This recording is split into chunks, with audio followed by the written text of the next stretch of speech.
My folks went ahead and planned the wedding of their dreams without bothering to include me. Turns out, they mostly wanted free childcare. I told them no, and what happened after that really brought out the truth they'd been trying to keep hidden. So yeah, I'm Lucy, 20 years old, and honestly, I've always felt like the spare part in my own family. Sure, I've been around, but it's like I never really counted. My parents, let's just call them Mom, Linda, and Dad, Thomas, are obsessed with appearances. They're the kind of people who send out those cringy holiday cards with perfectly staged family photos and a smug little update about how Kate got promoted again or how Oliver's heading off to grad school. Back then, I thought that kind of thing was just normal. But now it's obvious, they care way more about impressing others than about what's actually happening inside the family. I've got two older siblings, Kate's 27 and Oliver's 24. Kate's basically a carbon copy of Mom, dresses sharp, talks a mile a minute, and knows how to charm just about anyone. Mom calls her the family's pride, like she's won some lifetime achievement award. And Oliver? He's the golden child. Athletic, smart, dating this girl named Sophie, who's 23, but my parents treat her like she's their biological daughter. Then there's me, the youngest. Always quieter, more independent, more on the sidelines. I figured that just made me different, not disposable. But that illusion cracked when Mom and Dad announced they were finally getting married. After 25 years of just being together, I honestly thought they'd skip the whole wedding thing and keep being life partners. But nope, they went all in, planning a huge, overpriced wedding bash. Not because they're madly in love, but because they wanted a show. They picked some absurdly fancy resort in Aspen. Kate got the maid of honor title, Oliver was a groomsman. Mom was glowing like it was a royal wedding. I remember sitting at the kitchen table while they gushed about their plans, waiting for someone to ask what role I'd play. But no one did. At first, I gave them the benefit of the doubt. Figured they were deep in planning mode, and I'd be included eventually. But as the days passed, it became obvious I wasn't part of their perfect picture. The first big red flag? Mom asked me to babysit Kate's kids so they could go wedding dress shopping. Didn't seem like a huge deal, toddlers and boutiques don't mix. But that evening, I saw Kate's Instagram story. There they were, Kate, Mom, and Sophie posing in front of a boutique mirror with the caption, "Three beauties finding the perfect gown." 3 beauties? Guess I didn't make the cut. When I asked Mom about it, she brushed me off. "Lucy, you don't even like dresses, you'd just be bored." Okay, fine. I'm not into dresses. Doesn't mean I didn't want to be there. What stung was how casually they left me out. At dinner, they were tossing around songs for the wedding playlist. I chimed in with a suggestion, and Mom shut me down with, "Lucy, this isn't really your thing. Let the adults handle it." Let the adults handle it? I'm 20, not 5.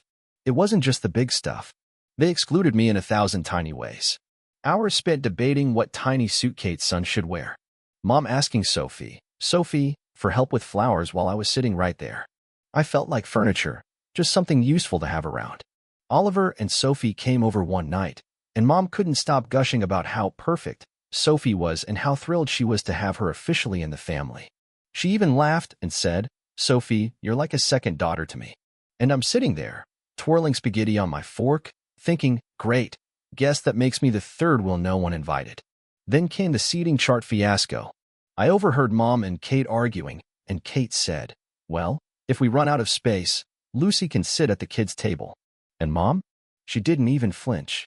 Just mumbled, I'll think about it." That's when it really sank in. I wasn't family, I was just extra. Then came the kicker.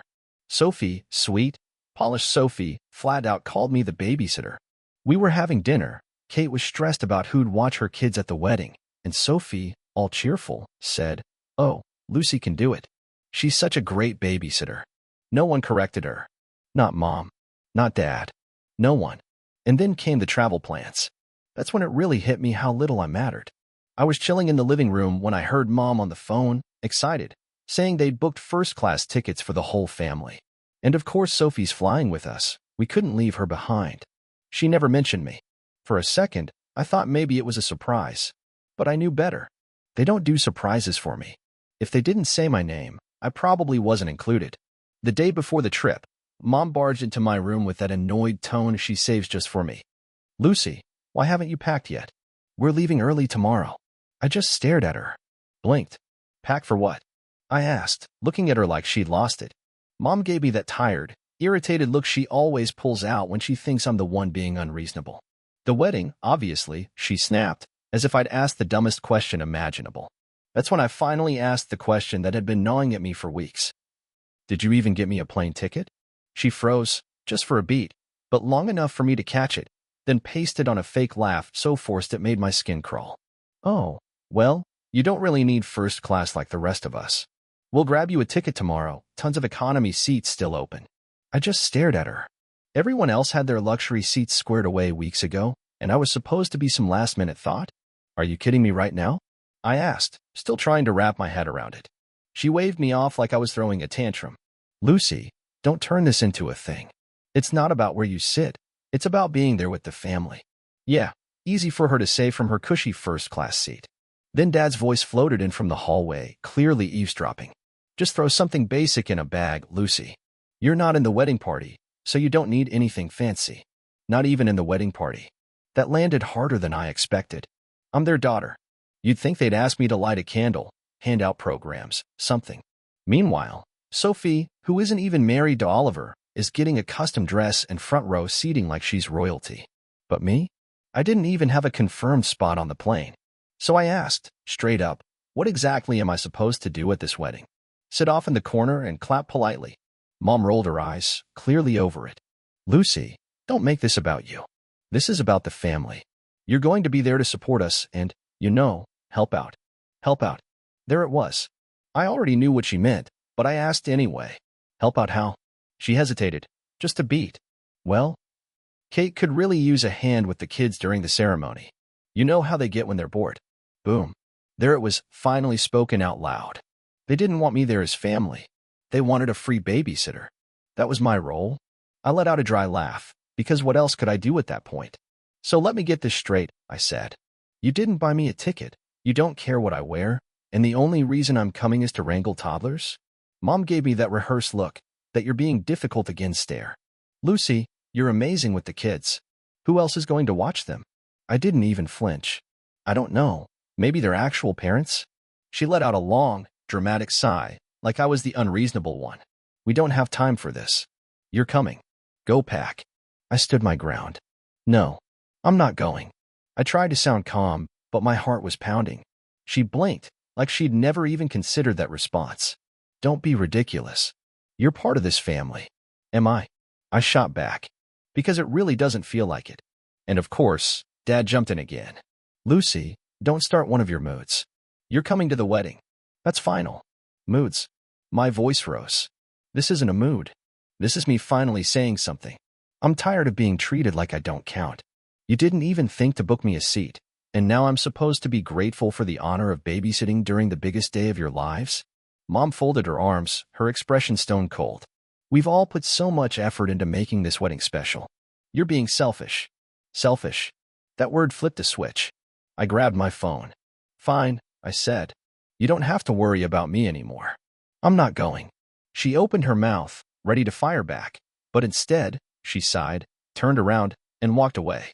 Suit yourself. But don't come crying to us when you regret it. And that right there, that's when I realized this wasn't just about being left out. It was about not being seen at all. The next morning, the house was silent. No rushing. No mom barking orders. No kids yelling. When I finally got up, they were gone. No knock. No goodbye. Not even a lazy last-minute text. Just gone. Radio silence. No, are you sure you're staying? From Dad. No, we'll miss you from Kate or Oliver. It was like I vanished the second I said I wasn't going. That afternoon, I was curled up on the couch, watching some random series, when my phone buzzed. Instagram. Mom had posted a photo. Everyone dressed to the nines, standing outside the Aspen resort. All matching. All polished. The caption? The whole family together for this magical day. Family first. Hashtag wedding weekend. I just stared at the screen, my stomach turning. The whole family?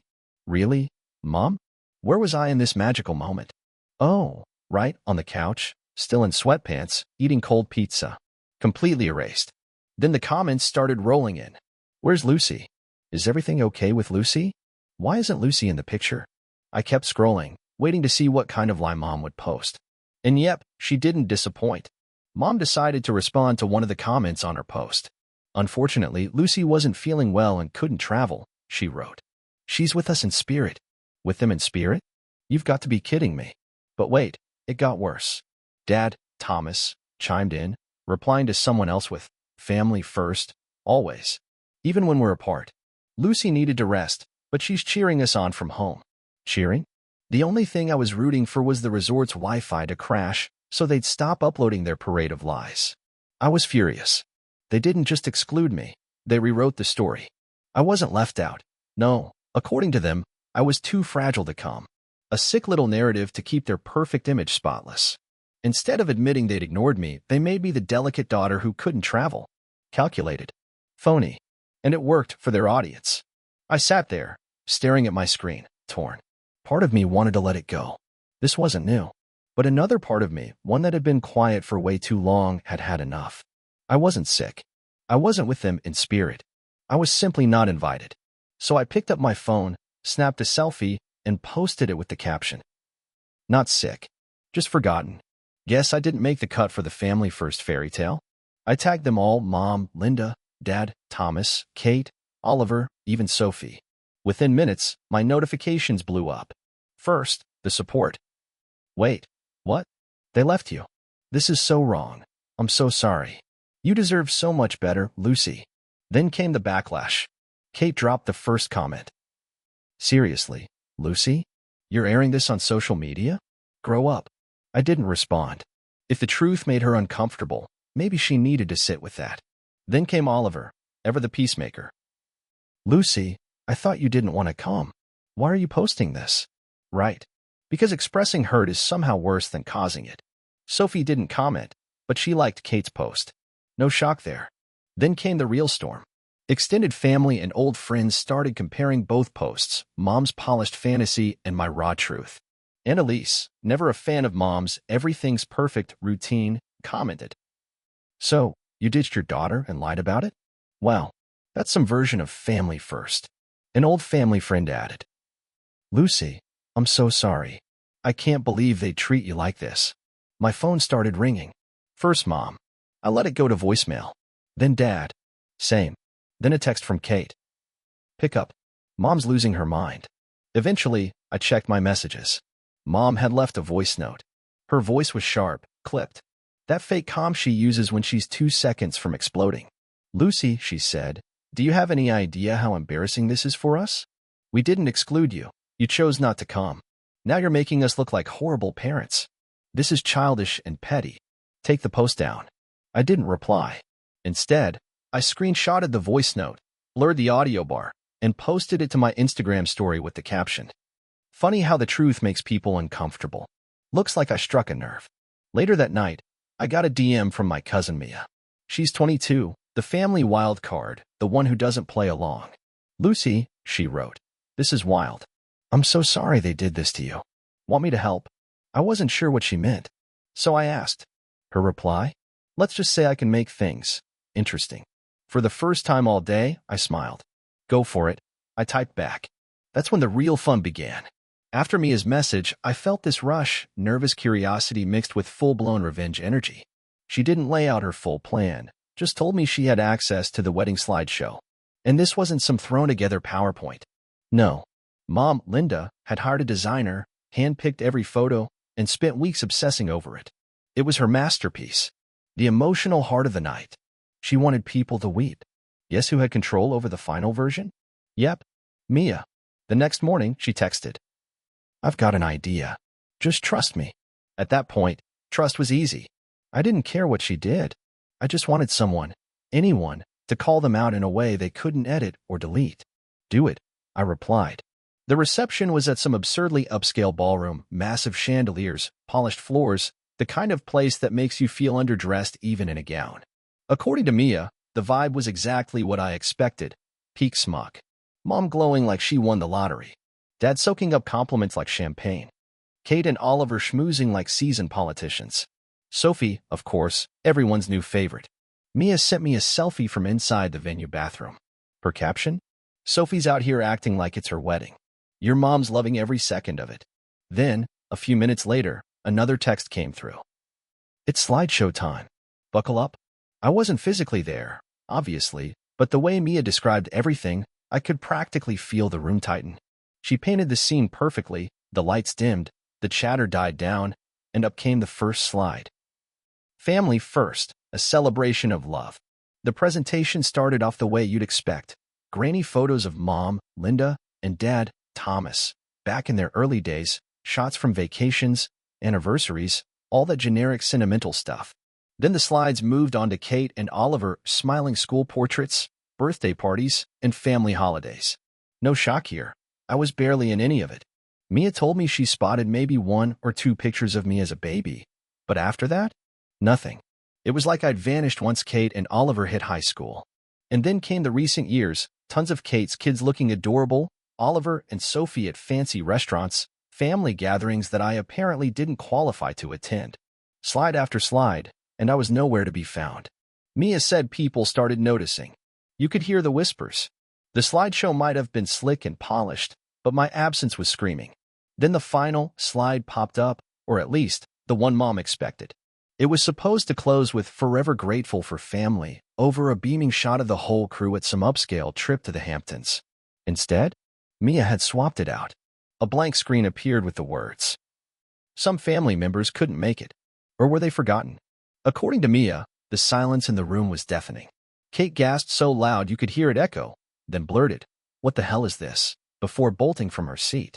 Oliver, sitting beside Sophie, looked like he wanted the floor to swallow him. But Mom? Oh man. Mom was stunned stiff. People around her were pulling out their phones, probably hopping on Instagram to piece together what was really going on. She scrambled to save the moment, stood up, and forced a smile. Oh, that slide must have been some kind of mix-up. Let's give a big round of applause for all the beautiful memories. No one clapped. Not a single hand. Then Mia texted me. Mission complete. Your mom's freaking out. Total meltdown mode.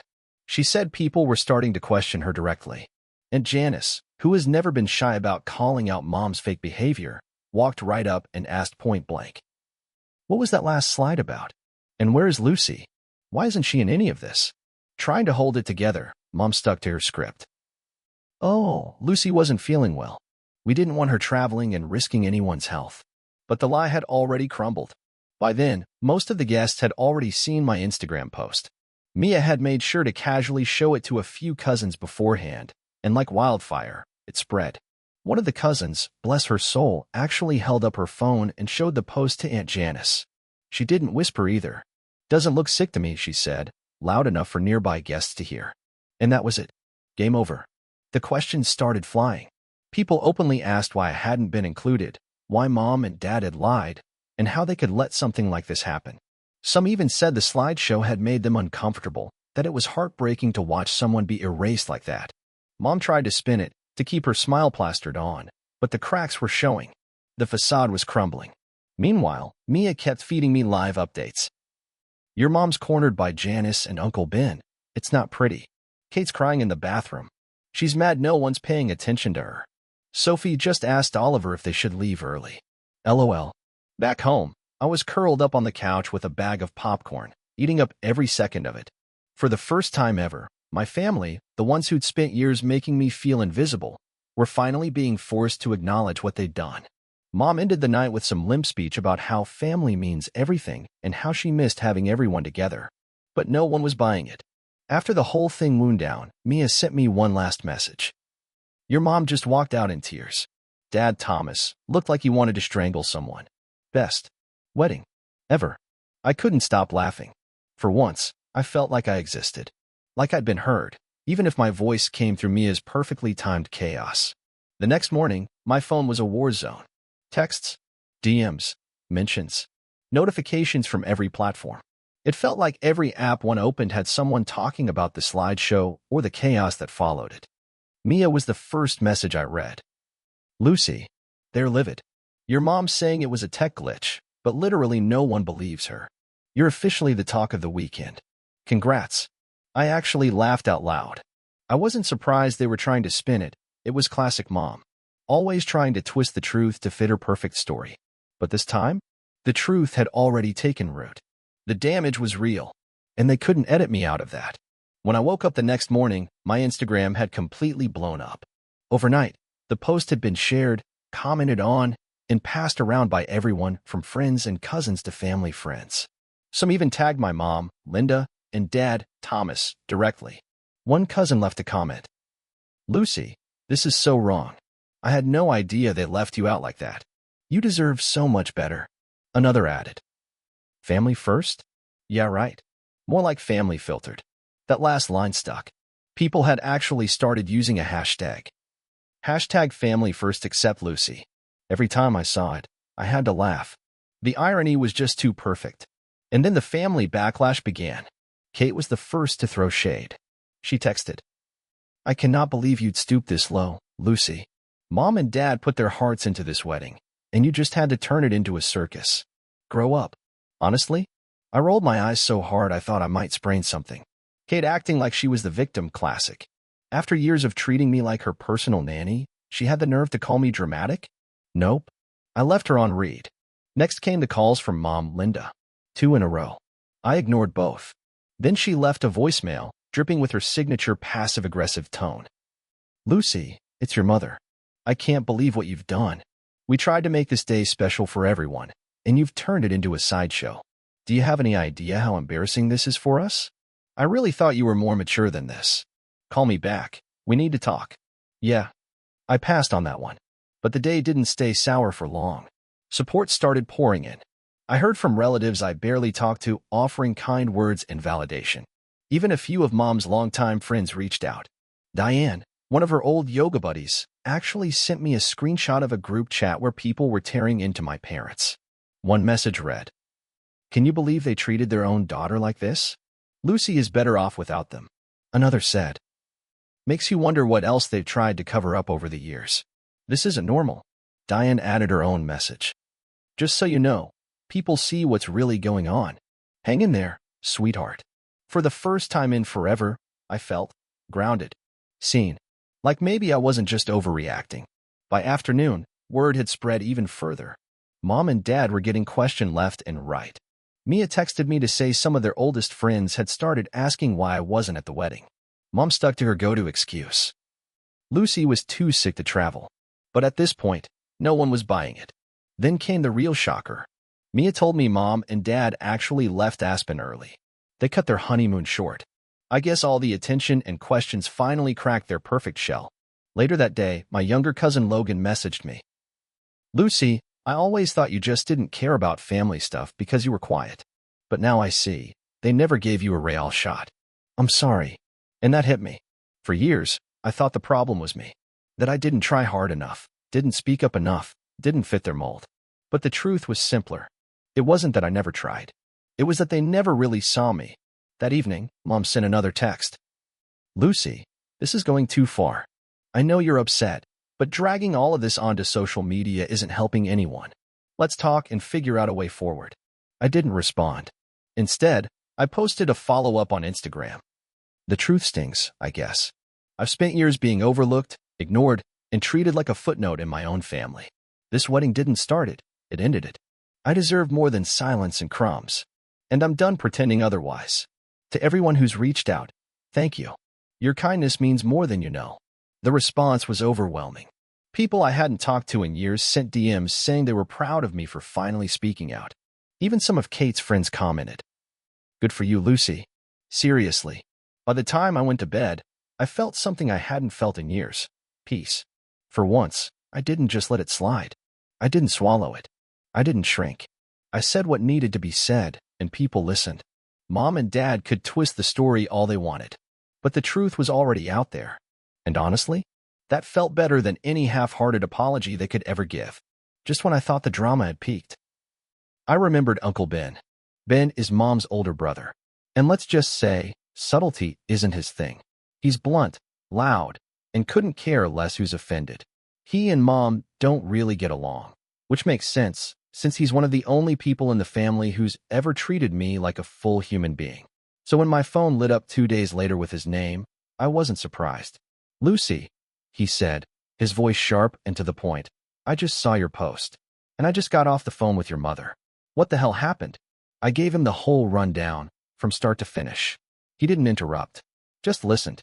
When I finally finished, there was a long pause. Then he said, "All right, That's enough. I'm coming over. Uncle Ben, really, you don't have to. I started. I'm coming over. He cut me off, flat and final. Not asking, not offering, just stating. They need to hear this, and it's going to come from me. A few hours later, he showed up like a man on a mission. No knock, no doorbell, just walked right in like he owned the place.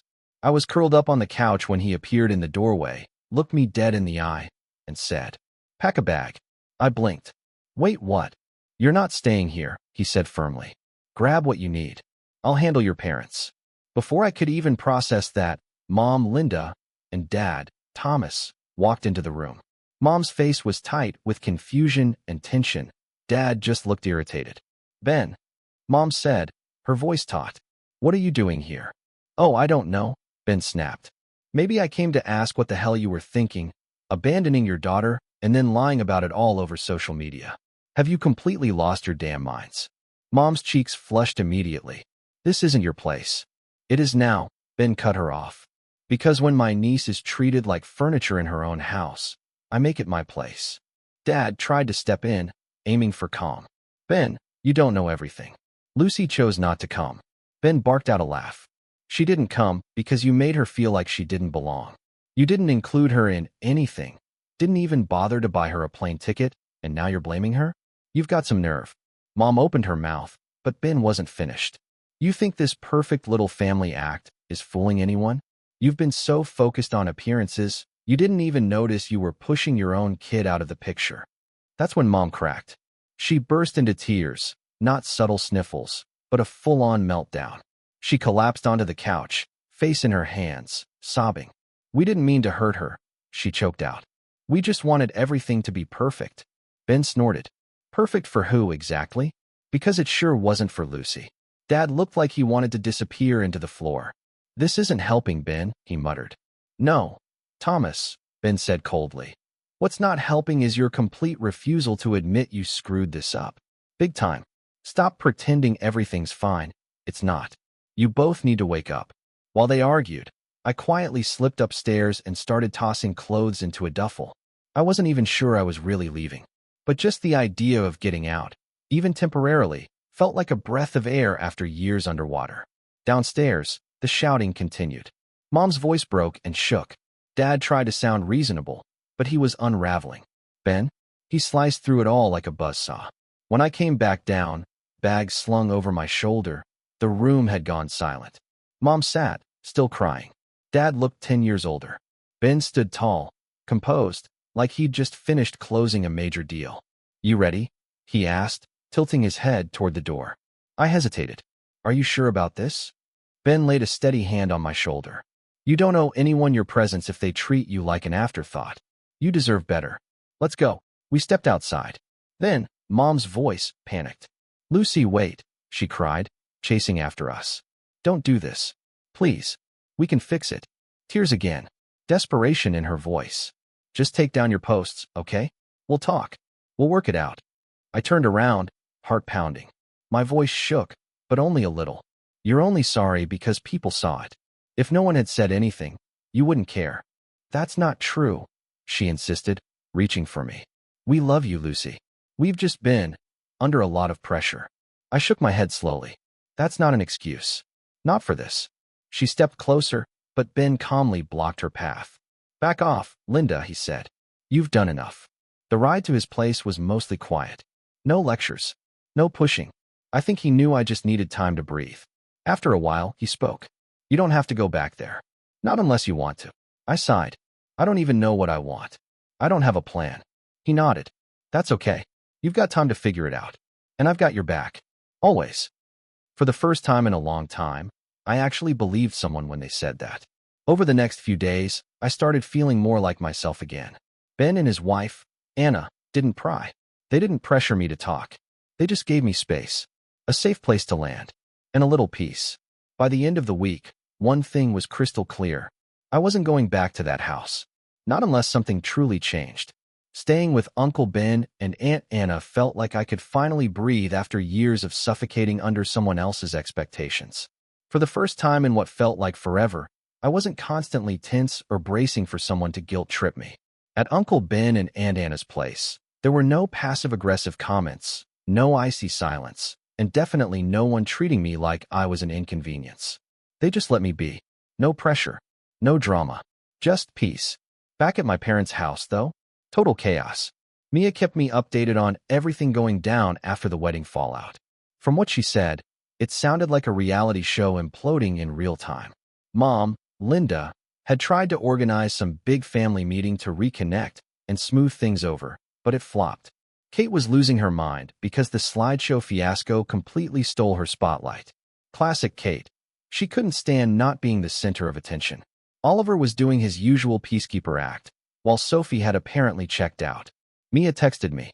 Sophie's pissed people are saying you should have been at the wedding. She thinks you're stealing her thunder. The irony? They erased me from the event, and now I'm the distraction. Wild. And of course, Kate twisted everything to be about her. No surprise there. Soon after, Mom and Dad, Thomas, launched their campaign to reel me back in. Voicemail after voicemail, each one more frantic than the last. Lucy, please, let's talk. We just want to fix this, as a family. This isn't like you. Don't shut us out. I didn't respond. Then came the texts. We love you, Lucy. We didn't realize how excluded you felt. Can we meet up and talk? We want to make things right. We're planning something special, just for you. A celebration. A celebration? Seriously? They couldn't include me in their actual wedding, but thought a sad little makeup party would fix years of being invisible? And the kicker? Mia overheard them telling Aunt Janice they were thinking of buying me a car for my birthday. Like a shiny distraction could erase everything. A car wasn't going to rewrite the years I spent feeling like a ghost. If anything, it proved how far removed they were from the real issue. Eventually, with Uncle Ben's help, I moved out and into an apartment of my own. It was small, a little worn around the edges, but it was mine. Stepping into that space felt like breathing clean air for the first time in years. Of course, my parents didn't take it well. On move-in day, Mom called. She was crying again. Lucy, you don't have to do this. You're our daughter. This is your home. I paused, then asked, is it? Because it hasn't felt like that in a long time. She didn't answer, just silence. So now here I am, living in my own little apartment, figuring life out on my terms, still working at the bookstore, still saving up for college. I also started therapy. Uncle Ben insisted on covering it, and it's helping me untangle a lot I didn't even know I'd buried. As for my relationship with Mom and Dad, it's basically on pause. Mom still texts sometimes. I keep replies short and neutral. Dad barely reaches out at all, not that I expected much. Honestly, he's probably ashamed. And yeah, he should be. It's wild how much can shift in a few months. For years, I thought I was the problem, that I just wasn't trying hard enough. But now I see it clearly. It wasn't about me not trying. It was about them not seeing. And now? Now I feel free. Not angry. Not bitter. Just free. And the best part is, they can't rewrite this story. The truth is out. No polished family photos or sugar-coated captions can erase it. Anyway, if you've made it this far, thanks for hanging in there. I don't know exactly what comes next, but for the first time in a long while, I'm actually looking forward to finding out.